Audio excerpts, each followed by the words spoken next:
Olá pessoal, tudo bem? Espero que sim. Hoje, continuando o nosso tema, a gente vai ver algumas aplicações para aquelas integrais que a gente aprendeu a calcular. Então, além do cálculo de áreas e volumes, podemos usar integrais duplas para calcular a massa a partir da densidade, a carga a partir da densidade de carga, momento, centro de massa, momento de inércia, probabilidade e valor esperado, entre outros. Existe uma série de aplicações que nós podemos fazer usando a integral dupla. Vamos falar na densidade de massa, né? Então, suponha que uma lâmina ocupa uma região D do plano XY e tem densidade em unidades de massa por área. Então, você tem essa chapa, né? Por exemplo, tem uma densidade de 5 kg por metro quadrado, algo desse tipo.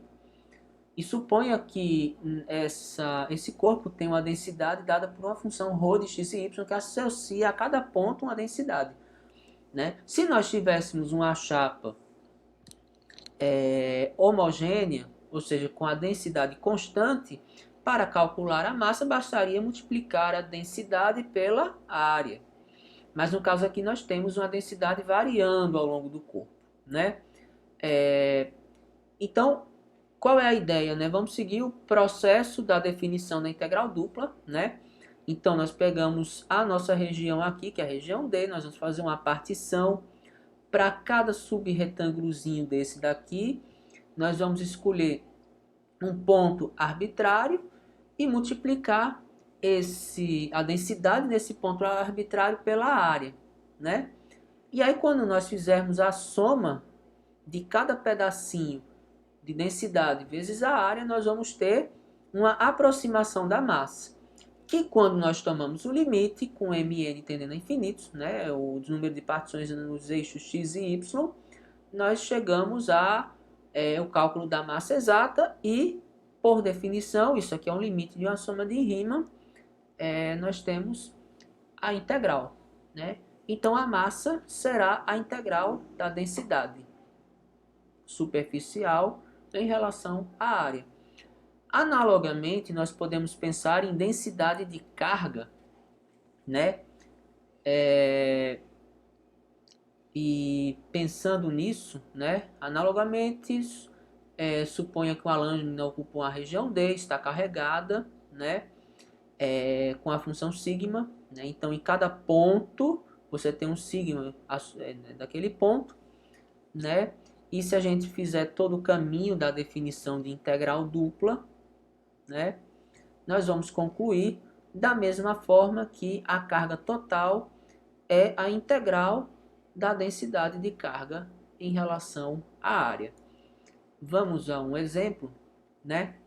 Então, uma massa é distribuída sobre uma região D de modo que a densidade é dada por ρ de xy igual a x ao quadrado vezes y mais 1. Então, aqui a densidade depende do ponto. Se D é a região entre as parábolas x ao quadrado e menos x ao quadrado mais 2x, determine a massa total do sistema. Então, assim como nos problemas de integral dupla, o primeiro passo é construir o gráfico da região D para a gente entender como é que essa integral está funcionando. Então, aqui nós temos a função x ao quadrado em verde, a função menos x ao quadrado mais 2x em azul, né? Elas se cruzam no ponto 0 e 0 e 1 e 1, né? E aí nós vamos fazer o quê? O que a gente quer calcular, que é a massa, é a integral da densidade. Então nós vamos apenas montar a integral dupla, né? No lugar de ρ, eu vou colocar a função densidade, que o problema me deu, e aí eu vou escolher uma ordem de integração, pode ser dy dx ou dx dy, e expressar essa curva, essa região nessa integral. Eu escolhi dy dx, então eu vou ter que ver as duas funções de y e os dois valores de x em que a integral está funcionando. Se nós analisarmos a nossa região, toda vez que nós subimos na direção y, nós vamos cruzar a curva x ao quadrado para entrar na região D e vamos cruzar a curva menos x ao quadrado mais 2x para sair da região D. Então, se em toda a região acontece isso, o limite inferior vai ser x ao quadrado, o limite superior vai ser menos x ao quadrado mais 2x. Em x, o gráfico começa em 0 e termina em 1. Então, os limites de integração são 0 e 1. E aí, nós temos uma integral simples para ser resolvida. Eu vou integrar primeiro em y, né? A x ao quadrado aqui permanece como... x ao quadrado permanece como constante, né? Aí integrando aqui, fica y ao quadrado sobre 2 mais y, aplica os limites de integração, aí você vai fazer o quê? A função do limite superior menos a função do limite inferior, né? Fazendo todas essas contas, nós chegamos aqui e integrando novamente, né? A integral de x à quinta é x à sexta sobre 6, que simplifica por 2. A integral de x ao cubo é x ao quarta sobre 4, que simplifica aqui. E aí, aplicando os limites de integração, chegamos a 1/6. Então, se a densidade é dada em unidades de massa por área, a massa vai ser em unidades de massa. Se nós tivéssemos aqui, por exemplo, uma densidade em quilograma por metros quadrados, aqui nós teríamos uma massa de 1,6 kg. Dando sequência, né? Agora a gente vai falar em massa e momentos de massa e centro de massa, né? Bom, uma coisa que a gente já aprende lá na geometria, né? Na geometria básica, né? É que a massa ela está concentrada no centro da figura e no caso de um círculo, o centro é o centro da circunferência. No caso de um retângulo, você você corta o retângulo ao meio aqui e nós teremos o centro aqui, que é o centro de massa, se ele for homogêneo, né? Poderíamos ser também a cruzamento de diagonais. No quadrado é um cruzamento de diagonais. No triângulo, basta que nós tracemos o baricentro, que é o encontro das medianas, né? Em situações reais, nós nem sempre temos figuras geométricas assim, homogêneas, bonitinhas, né? E aí você tem, por exemplo, no caso do ser humano, o centro de massa está por aqui. Então veja que qualquer posição em que ele tenha equilíbrio, ele é obrigado a fazer com que, para que ele mantenha o equilíbrio, é necessário que ele coloque o corpo de maneira que o centro de massa permaneça apoiado, né? Porque senão ele vai levar uma queda. E aqui nós temos aqueles experimentos, né, em que às vezes aos olhos é contraintuitivo, né, mas consegue ser equilíbrio porque você acertou o centro de massa. Então vamos para a definição física, né? O momento de uma partícula é o produto da massa pela distância em relação ao eixo de rotação. Se nós pensarmos em uma lâmina D sofrendo uma rotação, nós podemos dizer que ela tem um momento na direção X e outro na direção Y, né? Em que para cada pedacinho da partição, por exemplo, se a partição está aqui em torno do ponto P, o momento na direção X, para você mexer ele na direção X, será Y vezes a massa desse pedacinho, que é um ρ vezes um delta A, né? E o momento em Y vai ser a distância do ponto em relação ao eixo Y, que é essa distância aqui, que é x, vezes a massa desse ponto. E aí, se nós pensarmos nisso para todos os pedacinhos da partição, né, e tomarmos um limite, nós chegamos à forma de integral. Então, você tem aqui o momento em relação a x, é a integral de y vezes ρ, e o momento na direção y é a integral de x vezes ρ. Né? E o centro de massa, por definição, é tal que a massa vezes a coordenada x do centro de massa é o momento em y, e a massa vezes a coordenada y é o momento em x. E aí, tirando o valor de x barra e y barra, que são as coordenadas, né, do centro de massa, nós encontramos aqui, né, que o x do ponto de massa é 1 sobre m vezes a integral de y vezes ρ, e o y do ponto de massa é 1 sobre m vezes a integral de x vezes ρ. Bom, então vamos ao exemplo. Determine as integrais que calculam o centro de massa do exemplo anterior, né? Então, nós tínhamos a região D, que já estava feito o gráfico, né? A região entre x ao quadrado e menos x ao quadrado mais 2x. Temos a densidade, né? Que é x ao quadrado y mais 1. Temos a definição de centro de massa, né? E aí é apenas aplicar essas integrais, né? A massa era 1/6, né? Então fica 6. Aqui você tem y vezes x ao quadrado y mais 1 na primeira integral. X que multiplica x ao quadrado y mais 1 na segunda, né?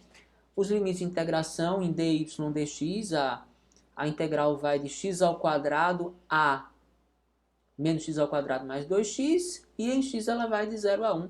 Então você tem essas integrais aí, e resolvendo você encontra o centro de massa dessa lâmina, né? Continuando, vamos falar em um outro conceito, que é a questão de probabilidade, né? Vocês já ouviram falar de probabilidade, provavelmente, mas era uma probabilidade em matemática discreta, ou seja, era com coisas contáveis, né? Probabilidade no lançamento de um dado. Só que aqui nós temos um conceito do contínuo, né? E como é que seria isso, né? Vamos entender como é que funciona a questão da probabilidade para uma função de uma variável, né? Existe uma função chamada densidade de probabilidade, né? Que é definida tal que a integral dela de mais a menos infinito é 1, ou seja, né? Essa função me dá a probabilidade de encontrar o x em um determinado lugar. E aí, quando eu considero 100%, ele vai estar em algum lugar, e considerando, ele vai estar em algum lugar da reta real, que vai de menos a mais infinito, né? Então, se nós padronizarmos que a integral dessa função em todo o espaço é 1, a probabilidade de que ela esteja no intervalo AB vai ser a integral de A a B dessa função. Se nós pensarmos em funções de duas variáveis, né? A probabilidade de, escolhendo aleatoriamente um ponto P estar dentro de uma região D, vai ser a integral dupla da função f na região D, desde que a integral da função em todo R2 seja 1. Vamos pensar nisso de uma maneira mais prática. Eu vou atirar a bola em uma parede, né? Se eu vou atirar a bola em uma direção, aquele plano da parede, a bola vai ultrapassar ele. Então eu tenho que dizer que a integral dessa função densidade de probabilidade em todo o plano infinito é 1. E se eu disser assim, olha, se eu vou atirar uma bola aleatoriamente na direção dessa parede, qual é a probabilidade dela acertar um determinado espaçozinho? Se a densidade em todo o espaço é 1, aquele espaçozinho, se a probabilidade em todo o espaço é 1, ou seja, a integral em todo o plano é 1, a integral naquele espaçozinho vai representar um pedaço desse todo. Vai ser a probabilidade de você acertar, né? Então, por definição, a probabilidade de um ponto estar numa determinada região é a integral da função naquela região, da função de densidade de probabilidade, né? Vamos aqui a um exemplo, né? Ele diz que a função de densidade de probabilidade é dada por duas sentenças. Ela vai ser C vezes x mais 2y, se x estiver e y estiver em 0 e 10, e 0 no caso contrário. E ele quer que determine o valor de C, e a integral que calcula a probabilidade de x ser menor que 7 e y maior que 2. Vamos lá. Para que eu determine essa função C, essa função f, o valor de C, essa função ela tem que ser normalizada, ou seja, a integral dela em todo o espaço possível tem que ser 1, né? E essa integral dela em todo espaço possível, ou seja, com x e y valendo de mais a menos infinito, equivale à integral dela no intervalo de 0 a 10. Por quê? Porque essa função só assume algum valor entre 0 e 10, para x e para y. Ela é zero, caso contrário, né? Então é como se eu dissesse, eu vou atirar uma bola na parede.